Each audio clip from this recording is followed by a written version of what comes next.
ఇప్పుడు మనకి భగవద్గీతలో 2వ అధ్యాయము 3వ శ్లోకం. ఓకే. ఓకే.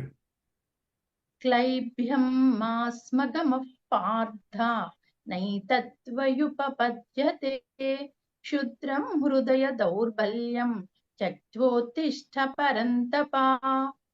క్లైభ్యం మాస్మగమః పార్థ నైతత్వయుపపద్యతే క్షుద్రం హృదయ దౌర్బల్యం చక్రోత్తిష్ఠ పరంతప. అంటే క్లైభ్యం మాస్మగమః పార్థ. పార్థ అంటే అర్జున. క్లైభ్యం మాస్మ గమఫ్ అంటే క్లైభ్యం అంటే పిరికితనము, భయపడము. ఫియర్ అంటాం కదా, భయపడము, పిరికితనము వద్దు అంటున్నాడు. పార్థ భయపడద్దు, దేనికి కూడా మనము భయపడకూడదు. నైతత్వ యుపపద్యతే అంటే నీకెంత మాత్రము ఇది తగదు. అర్జున భయపడకూడదు. నైతత్వ యుపపద్య అంటే ఇది నీకు ఎంత మాత్రము తగదు. ఎందుకంటే ఇక్కడ అర్జునుడు ఏంటి, మహాయోధుడు, వీరుడు, పరాక్రమవంతుడు, బలశాలి కదా. ఎంతో మంది రాజులతోటి యుద్ధం చేసి విజయం సాధించిండు. కానీ ఇక్కడ తన బంధువులు కదా అందరు కూడా, వీళ్ళందరూ చనిపోతారు అంటే బంధుమోహంతో నేను యుద్ధం చేయను అంటున్నాడు.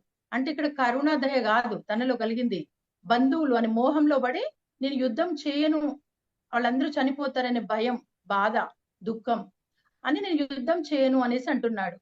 క్షుద్రం హృదయ దౌర్బల్యం అంటే హృదయ దౌర్బల్యం అంటే మనసులో భయపడతామంటాం కదా. క్షుద్రం అంటే విడవదగింది, ఈ భయం అనేది వద్దు, వదిలేసే.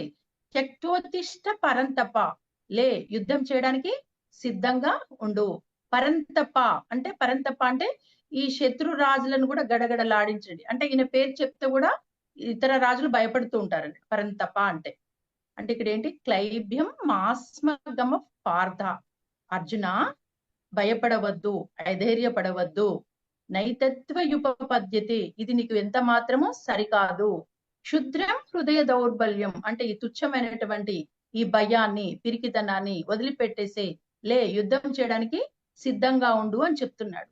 ఇక్కడ ఏంటి అంటే ఇక్కడ అర్జునుడు తన కర్తవ్య కర్మ నిర్వర్తించడం లేదు. ఏంటి కర్తవ్య కర్మ, క్షత్రియుడు కావడం వల్ల యుద్ధం చేయడం క్షత్రియ ధర్మం. అంటే నేను యుద్ధం చేయను అంటున్నాడు.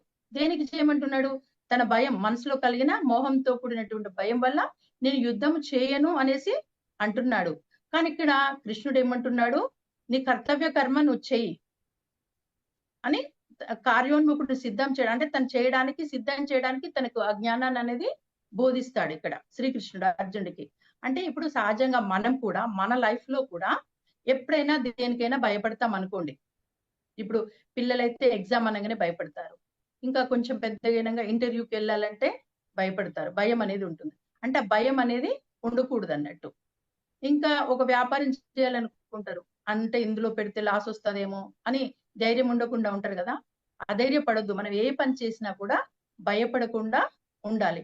అప్పుడే మనం దాన్ని విజయం సాధించగలుగుతాం. ఎప్పుడైతే భయపడతామో, భయపడడం వల్ల ఏమైతుందంటే సహజంగా మనకు కొంత తెలివి, జ్ఞానం అనేది ఉంటుంది సహజంగా ఎవరికైనా. కానీ ఈ భయపడటం ఏమవుతుందంటే ఆ బుద్ధి సరిగ్గా పనిచేయదు. ఇప్పుడు పిల్లలు ఎగ్జామ్కి వెళ్తారు, మంచిగా ప్రిపేర్ అవుతారు, చదువుకుంటారు. కానీ ఎప్పుడైతే తన మనసులో భయపడతారో వాళ్ళకి వచ్చినవి కూడా రాయలేకపోతారు ఆ టెన్షన్ వల్ల. ఇంటర్వ్యూకి వెళ్తారు, మంచిగా ప్రిపేర్ అవుతారు, కానీ అక్కడికి వెళ్ళగానే ఆ వాతావరణం చూసి భయం వేసి తనకున్న నాలెడ్జ్ కూడా అక్కడ ఉపయోగించుకోలేరు అన్నట్టు, ఆ బుద్ధి అక్కడ పనిచేయదు అన్నట్టు. అంటే ఆ భయం అనేది వద్దు, ఆ భయాన్ని తొలగించుకోమని చెప్తున్నారు అక్కడ అర్జునుడికి చెప్తున్నారు. అంటే ఇక్కడ మనకి కూడా అదే, అంటే మనం ఏ పని చేసినా లైఫ్ లో భయపడకూడదు, భయం అనేది తొలగించుకోవాలి. భయం అనేది మన అంతఃశత్రువు, బయట శత్రువు కంటే డేంజర్ అన్నట్టు అంతఃశత్రువు అనేది. ఇక్కడ అర్జునుడు కూడా అంతే కదా, బాహ్యంగా ఎంతో మంది శత్రులతోటి యుద్ధం చేసిండు, విజయం సాధించిండు. కానీ ఇక్కడ తన వాళ్ళు మోహంలో పడి వాళ్ళందరూ చనిపోతారనే భయంతో చేయలేకపోతున్నాడు అన్నట్టు. తనకున్నటువంటి సహజంగా ఉన్నటువంటి బుద్ధి కూడా పనిచేయడం లేదన్నట్టు. కాబట్టి మన లైఫ్ లో కూడా మనం దేనికి కూడా భయపడకూడదు. లైఫ్ లో అంటే మనకి ఎన్నో పనులు చేస్తుంటాం, ప్రతి ఒక్కరు ఎవరికి తగ్గ పనులు వాళ్ళు చేస్తుంటారు. అప్పుడు మన భయం అనేది దాన్ని అవాయిడ్ చేయాలి, ధైర్యంగా ఉండాలి. మన యొక్క లక్ష్యం ఏమిటో, మన ఒక గోల్ ఉంటది, ప్రతి ఒక్కరికి ఒక్కొక్క గోల్ ఉంటది, ఒక లక్ష్యం ఉంటది. అంటే ఎవరి స్థాయిని బట్టి వాళ్ళ స్థాయికి ఒక లక్ష్యం ఉంటది, అంటే గోల్. అంటే ఆ గోల్ కు రీచ్ అయ్యేటట్టుగా పనులను చేసుకోవాలి. కానీ గోల్ ఒకటి పెట్టుకొని వేరే పనులు చేస్తే మనం ఆ గోల్ని ఆ లక్ష్యాన్ని చేరుకోలేము. ఇప్పుడు మనం ఒక లక్ష్యం పెట్టుకున్నప్పుడు, ఆ గోల్ పెట్టుకున్నప్పుడు, మనం దానికి సంబంధించినవి కాకుండా వేరే పనులు చేసినప్పుడు మనము ఎన్నటికీ చేరుకోలేము. ఇప్పుడు ఆ గోల్‌కి అనుగుణంగా కూడా మనం పనులు చేసుకుంటున్నప్పుడు మధ్యలో ఎన్నో ఆటంకాలొస్తాయి. ఎన్నో అవరోధాలొస్తూ ఉంటాయి. వాటన్నిటిని అధిగమించుకుంటూ ముందుకే వెళ్ళాలి. నా వల్ల కాదు, నేను చెయ్యలేను అని ఎప్పుడు కూడా అనుకోకూడదు. ఏందంటే మనకి లోపల అరిషడ్ వర్గాలు అంటే సరికాని గుణాలుంటాయన్నట్టు. కామము, క్రోధము, లోభము, మోహము, మదము, మాత్సర్యం. అంటే కోరికలు, కోపము, ఈర్ష్య, ద్వేషము, అహంకారము, పొగరు ఇవన్నీ ఉంటాయి కదా! ఇవి సరికాని గుణాలన్నట్టు. ఈ గుణాలు ఉండడం వల్ల మనం ఏ పని చేయలేకపోతాం అన్నట్టు సరిగ్గా.